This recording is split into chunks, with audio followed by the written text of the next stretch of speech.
Now, residents say they're still searching for youth accountability. So let's get right to Fox 45's Vincent Hill with a closer look at some of these recent crimes in Baltimore. Vincent. That's right, Maxine. It's been 1 month to the day that the new juvenile laws went into effect, and victims say they're still waiting on that change they were promised. From Randallstown. Can you get out of my car? Can you get out of my car? To Fells Point. They lit my wife's hair on fire and tried to light her shirt on fire. To Fed Hill. Well, I spent the night in the hospital. Then the next day, then we basically had 1 day where I wasn't at the doctor. So. 3 different victims with one thing in common: the brazen crimes they were victim to at the hands of juveniles. Each case captured on camera. Parked my vehicle Tuesday night. When I woke up Wednesday morning, it wasn't there. Teresa Williams came out to find her car missing, but the suspects didn't get far. I got picked up in the ride share. We turn out from my complex, and that's when I see my car. Williams filmed the driver casually scrolling on his cell phone at a red light. Can you get out of my car? 5 suspects who are still on the loose, leaving Williams to foot the bill. Over in Fells Point, Jeff Jatan and his wife assaulted and robbed by these juveniles. I attempted to chase him with no shoes and unfortunately took a spill. After being arrested by police, the 2 individuals who were let go showed up back in front of our house. The teens were back, this time captured on camera throwing rocks at a different couple over in Fed Hill. Coming towards me was like 3 younger looking kids wearing like ski masks. John Badari was violently assaulted over his pizza while walking home, hit with a metal pole while walking away. Luckily, they didn't follow up. They just kind of ran off. According to Berardi, police say they were looking for the trio for other incidents before his attack. And police audio captures this call just minutes after they assaulted Berardi. 1230 Pataxico Street, armed person. Caller says that 3 subjects armed with a shovel and poles hiding behind a porch, waiting for people to walk by to assault them. That's just 2 blocks away. And that caller giving the same description as the suspects who attacked Berardi. I think those kids were kind of growing bolder and bolder as the night went on. For the victims of these bold crimes, the physical pain I will definitely have some permanent damage from the injury. It seems to be outweighed by the pain of juveniles seemingly able to do it over and over again. For whatever reason was fun for them or whatever it was, can hit you in the face, take away your eyesight, rob you, and then have 0 repercussions. Like, that's just not okay. Basically what was communicated to us in the middle of the assault was that there's nothing you can do about it. We can't just keep talking about it and complaining about it. It's time for us to do something about it. And you may recall the victim of the Fells Point attack and robbery actually filed a protection order against those juveniles here at DJS. He also sent a very lengthy email to Mayor Brandon Scott about what he plans to do about the juvenile crime in the city. For now, we're live at DJS. Vincent Hill, Fox 45 News. All right, people, what's going on? So you saw the video here. We got a lot of crazy stuff going on. This is going on in Baltimore. You have crime committed by youth going through the roof. You got people getting their cars stolen, right? You have people getting attacked and robbed. You had one guy who said these kids tried to set his wife on fire. They set her hair on fire and they tried to set her shirt on fire. You had one guy with a big old black eye and a split running down his head because they beat him over the head with a pole. You got all this crazy stuff going on, and they're saying that they want accountability. They are saying that there's these new laws that went into effect or that are going into effect to try to get youth accountability because these kids are causing so much trauma, so much stress. They're doing so much crime. Here's the deal. I have told you guys before, all cultures are not created equal. You can't simply be equal just because you want that, right? All cultures are not positive. And keep in mind, this is a culture issue. It's a class issue. When it comes to culture, there can only ever be one kind of culture that's viewed as positive, and that is a culture that adheres to meritocracy. Everybody in that culture has to say, you eat what you kill. If you go out and work and you achieve, you will be placed up here. If you don't achieve, you'll be placed down there. There can't be any room for handouts and sympathy to this degree. I've told you guys before, I live in a mostly Arab neighborhood, and there's Arabs here, there's Hispanics here, there's blacks, there's, well, not too much black, but a lot of white kids, Asian, stuff like that. And when the kids start acting up, out of all the kids, the Arab kids, if the cops get called on them, it's always yes, officer, no, officer, yes, sir, no, ma'am. They're always very respectful. When the Asian kids get the cops called on them, which is extremely rare, or if somebody goes over to confront them because they're being loud, they immediately stop what they're doing. They're very humble. They'll disperse if told, to do so. They always apologize. The white kids might mouth off to the person who's saying something to them, but they don't get violent, and they will leave when told to leave, if they're told to leave.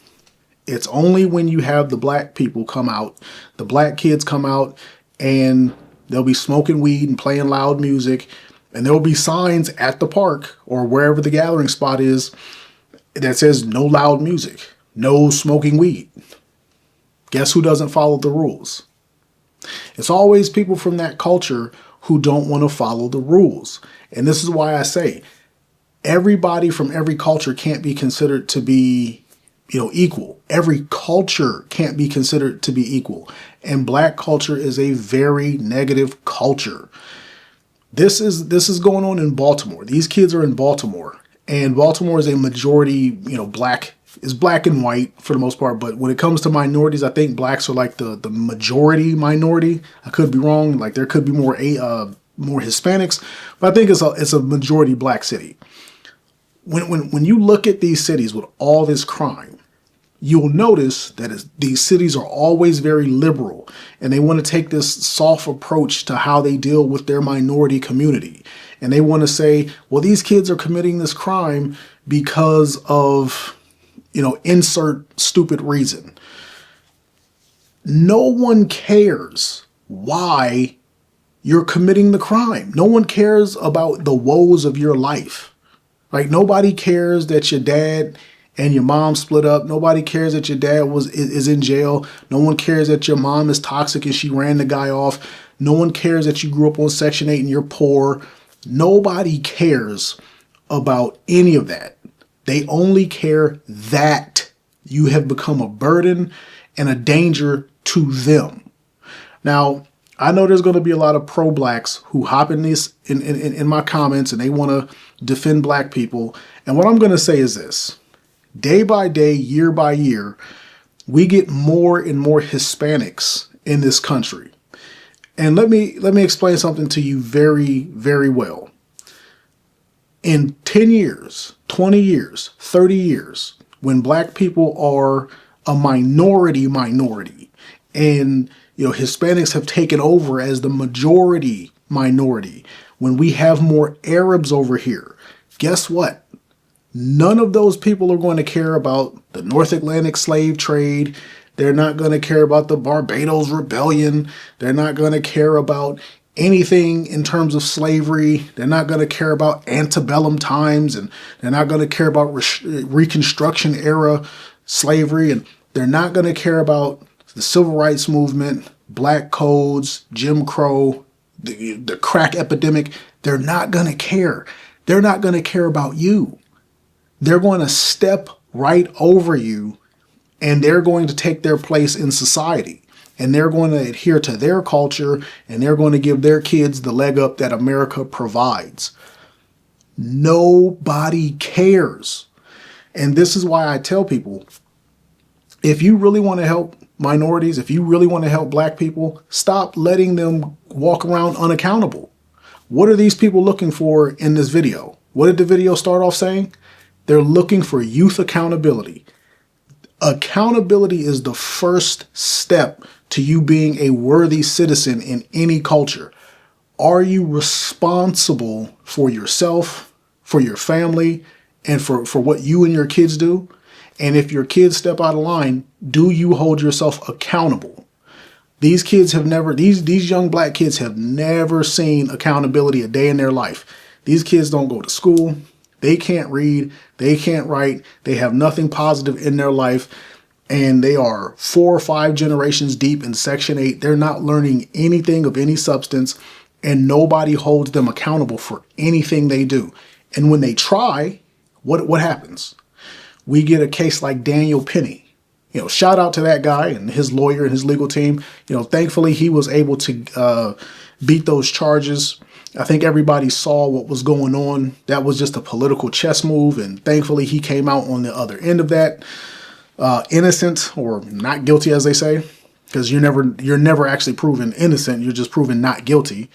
But that's what happens, right? That's what happens.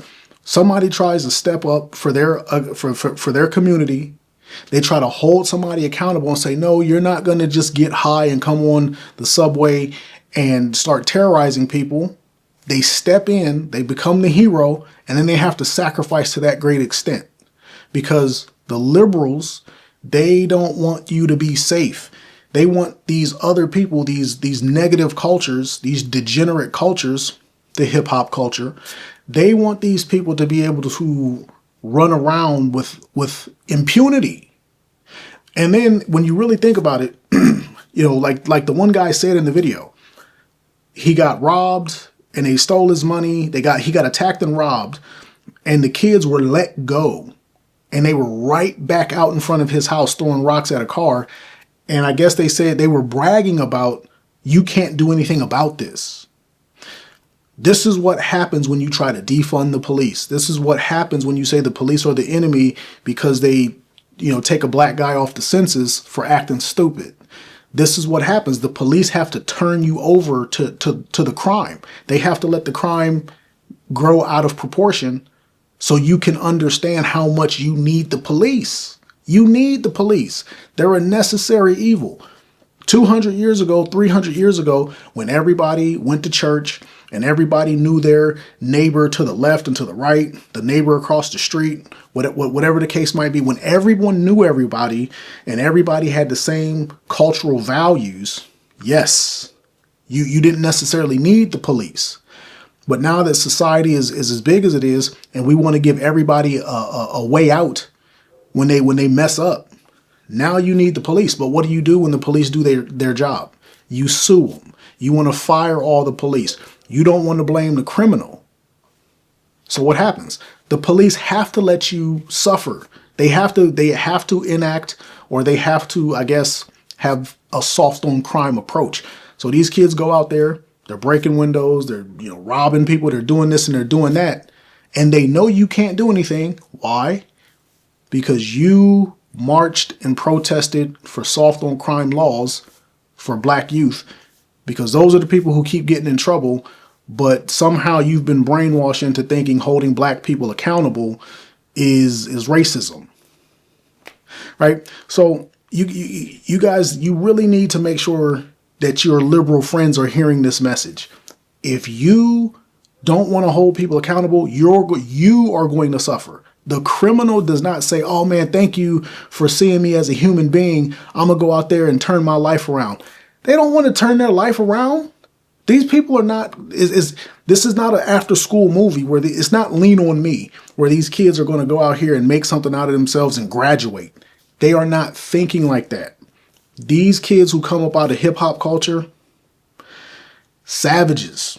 These kids are savages, and they're not looking forward to the future. They're looking forward to their next laugh, to their next dirty deed. So if you guys are living in those kinds of cities, if you can get out, because we're not fixing this. I highly doubt Trump can fix this, right? The laws have been passed, and you have a whole generation. I think we're coming up on Generation Alpha now. These kids are ingrained with this crazy liberal thought process, right? So they are the pinnacles of victim culture and, you know, racial politics and identity politics. So you're going to have a very hard time fixing this situation. So just understand, all of this is going on because of the things that certain people have voted for. And when you're looking at cultures and you're looking at certain people in certain cultures and you're giving them a way out, they're not going to fix themselves. They're going to take that opportunity to get worse. So I don't want to beat this into the dirt. Let me know what you guys think in the comments. Do you find this video shocking? Do any of you live in liberal areas like this? Is it as bad in your area as it is in Baltimore? I don't know. I live in San Diego. It's not that bad, but I know LA is an absolute cesspool. So hey, it is what it is. We voted for it. Now I guess we all have to suffer. All right, let me know what you think. Peace.